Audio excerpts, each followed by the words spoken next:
શ્યામકુમારના નમસ્કાર. આજના વિડીયોમાં આપનું સ્વાગત છે. તો ચાલો દરરોજની જેમ આજે પણ મેળવીએ ઉપયોગી જાણકારી, પણ ચેનલને સબસ્ક્રાઇબ કરવાનું ભૂલતા નહીં. આખો મહિનો રાહ જોયા પછી હાથમાં પગાર આવે છે અને તે પણ જોતજોતામાં ખતમ પણ થઈ જાય છે. મહિનો પૂરો થાય તે પહેલા તો પૈસા પૂરા થઈ જાય છે. મંથ એન્ડમાં તો જાણે ગરીબ જેવી હાલત થઈ જાય છે. જો તમને પણ આવો જ અનુભવ થતો હોય તો તમે પણ આ નાની નાની ટિપ્સ અપનાવી શકો છો. આ ટિપ્સની મદદથી તમે પૈસા બચાવી શકશો. મોટાભાગના લોકોને પૈસાનું યોગ્ય મેનેજમેન્ટ કરતા આવડતું નથી અને આ કારણે પરેશાની આવે છે. જો તમે તમારા પગાર પ્રમાણે યોગ્ય મની મેનેજમેન્ટ કરી લેશો તો બચત 100% થશે. પગારનો થોડો ભાગ અલગ કરો. તમને પગાર મળે કે તરત જ તેમાંથી કેટલોક ભાગ અલગ કરી દો. તમે તમારી સેલરી પ્રમાણે નક્કી કરી શકો છો કે તમારે કેટલા પૈસા અલગ રાખવાના છે. કોશિશ કરો કે બચતની રકમ અલગ કાઢ્યા પછી તમામ ખર્ચો હવે પછીના બચેલા પૈસામાંથી કરો.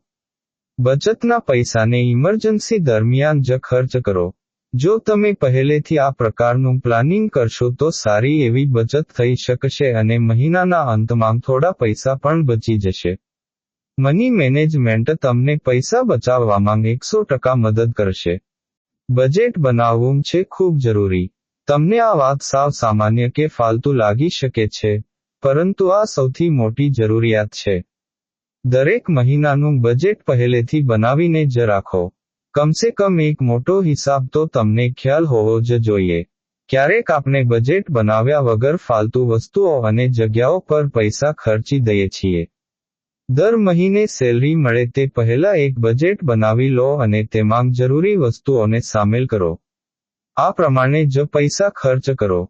સ્માર્ટ શોપિંગ કરો. જો તમે કોઈ સામાન ખરીદવા મોલમાં જશો તો શક્ય છે કે તમે વધારે ખર્ચ કરી બેસશો. આજકાલ ઘણી શોપિંગ એપ્સ છે, જ્યાં કોઈને કોઈ સેલ, ડિસ્કાઉન્ટ કે ઓફર્સ ચાલતી હોય છે. તમે તેનો ફાયદો ઉઠાવી શકો છો. જો તમે ઓનલાઈન સામાન મંગાવતા હો તો કોશિશ કરો કે જથ્થાબંધમાં જ સામાન મંગાવો. ઘરનું કરિયાણું તો જથ્થાબંધમાં જ લો. આમ કરીને તમે ઘણા પૈસા બચાવી શકશો.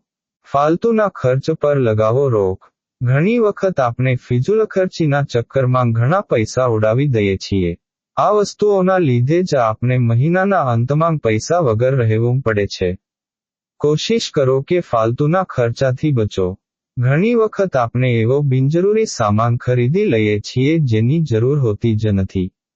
વધારેમાં વધારે ઘરનું બનેલું ભોજન જ ખાવ.